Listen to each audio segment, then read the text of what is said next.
दूसरी तरफ मिस्टर लू जाओमिंग को मैसेज करता है, लेकिन वो उसे ब्लॉक कर देती है और वो कहता है कि वो इसका बदला लेकर रहेगा। जिन सिंह की माँ उसे समझाती है कि अभी भी उसके पास समय और मौका है, वो पुरानी बातों को ना याद करे और अपने आने वाले कल के बारे में सोचे, और उसे और भी लड़के मिलेंगे।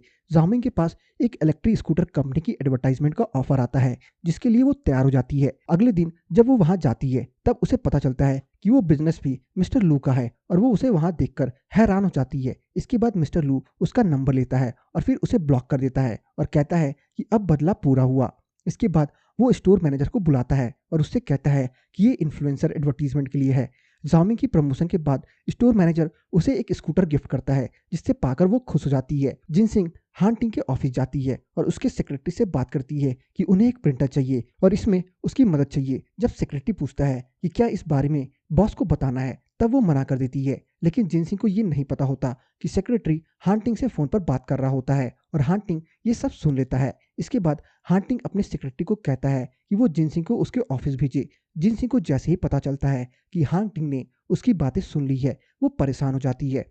ऑफिस में जाने के बाद वो कहती है कि उसका आगे का प्लान तैयार हो चुका है और इसलिए उसे एक प्रिंटर चाहिए, लेकिन प्रिंटर या तो बहुत महंगा है या उनकी डिलीवरी टाइम बहुत ज़्यादा है, इसलिए उन्हें प्रिंटर लेने में दिक्कत आ रही है। हांटिंग कहता है कि वो उसे प्रिंटर दिला सकता है, लेकिन उसे और 5% शेयर्स चाहिए। ये सुनकर जिनसिंग कहती है कि वो प्रिंटर खुद ले लेगी और अपने शेयर्स भी रख लेगी और वहां से चली जाती है। लिली हांटिंग के दोस्त मिस्टर जाओ से मिलती है और उसे ये पता चलता है कि ये लोग पहले भी काफ़ी बार मिल चुके हैं और लिली इस रिलेशनशिप को कैजुअल रखना चाहती है। और तभी वो पढ़ती है कि पिछली बार जिस क्लाइंट की वजह से उसने अपनी जॉब छोड़ी थी, उसकी बीवी ने उसके खिलाफ पोस्ट लिखी है और उसे बहुत बुरा बोला है। मिस्टर जाओ कहता है कि वो उसकी मदद कर सकता है, लेकिन लिली कहती है कि इसकी कोई ज़रूरत नहीं है। इसके बाद सू भी वो पोस्ट देखता है और जिन सिंह को बताता है। वो लिली से फ़ोन पर बात करती है और कहती है कि उसे इन सब बातों से फ़र्क नहीं पड़ता और वो ठीक है। अगले दिन जिन सिंह लिली के साथ बेदी कंपनी में प्रिंटर देखने जाती है। वहाँ के मैनेजर उनसे बात करते हैं और पूछता है कि उसे कितने प्रिंटर्स चाहिए। वो कहती है कि उसे बस एक ही प्रिंटर चाहिए। मैनेजर कहता है कि वो एक बार में बहुत सारे प्रिंटर्स देते हैं, किसी को एक नहीं देते, और बस एक प्रिंटर देना उनके लिए बहुत भी मुश्किल है। लेकिन जिनसिंग कहती है कि अभी उनका बिजनेस बस स्टार्ट हुआ है और जैसे ही उनका बिजनेस आगे बढ़ेगा वो और भी प्रिंटर्स के ऑर्डर उन्हें ही देंगे। इस पर मैनेजर कहता है कि फिर भी अगर वो उन्हें एक प्रिंटर भी देगा तो उसकी डिलीवरी के लिए 6 महीने लगेंगे।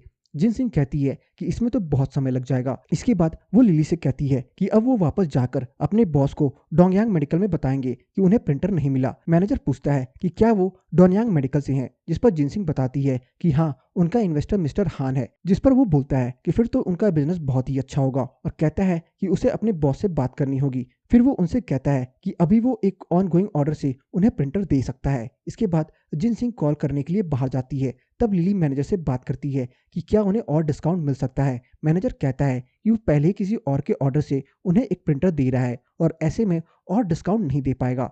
इस पर लिली कहती है कि हांटिंग और जिनसिंग स्कूल में साथ पढ़ते थे और उनका रिलेशंस काफ़ी अच्छा है और इसलिए हांटिंग ने एक बार में ही उसके बिजनेस में इन्वेस्टमेंट करी है। ये सुनने के बाद जैसे ही जिनसिंग आती है, मैनेजर कहता है कि वो उन्हें और भी डिस्काउंट देगा और आगे जाकर उन्हें कॉपरेशन भी देगा। वो कंपनी का बॉस मिस जैंग को फ़ोन करता है और उसे इस सब के बारे में बताता है। मैनेजर के पास उसके बॉस का फ़ोन आता है और वो आकर कहता है कि उनका बॉस उनके साथ लंच करना चाहता है। इससे वो और खुश हो जाते हैं। वहाँ पर मिस जैंग भी हान टिंग के साथ आती है और जिन सिंह को अगले वाले रूम में बिठाती है। बीदी का बॉस उनसे कहता है कि उसके अच्छे रिलेशंस हैं मिस हान के साथ, तो क्या वो उन दोनों को इंट्रोड्यूस करवा सकती है। इसका मतलब वो और लिली समझ जाते हैं और लिली कहती है कि अभी वो बस एक चीज पर ध्यान दे। ये सब हान टिंग और मिस जैंग भी सुन लेते हैं। मिस जिंग कहती है कि जिन सिंह उसके नाम का इस्तेमाल करके न्यू डील्स करना चाहती है। इसके बाद जिन सिंह वॉशरूम जाती है क्योंकि उसे पता है कि वहाँ के बॉस को लग रहा है कि वो और हान टिंग एक रिलेशनशिप में है, लेकिन ऐसा नहीं है और इसलिए वो परेशान हो जाती है। इसके बाद ही उसे हांटिंग मिलता है और वो उसे स्टेज पर लेकर जाता है और कहता है कि उसे सब पता चल गया है और क्या उसे ये पता है कि लोग उनके रिलेशनशिप को क्या समझ रहे हैं। और यहीं पे ये एपिसोड खत्म हो जाती है। तो बस आज की इस वीडियो में इतना ही। आपको मेरी ये कहानी कैसी लगी कमेंट सेक्शन में बताना ना भूलें और अगर आपको मेरी ये कहानी अच्छी लगी हो तो वीडियो को लाइक करके जाना ना भूलें। चैनल पर नए हैं तो चैनल को जरूर सब्सक्राइब कर लें ताकि मुझे ऐसी ही मोटिवेशन मिलती रहे और मैं आप सबके लिए अच्छी से अच्छी वीडियोस लाता रहूं।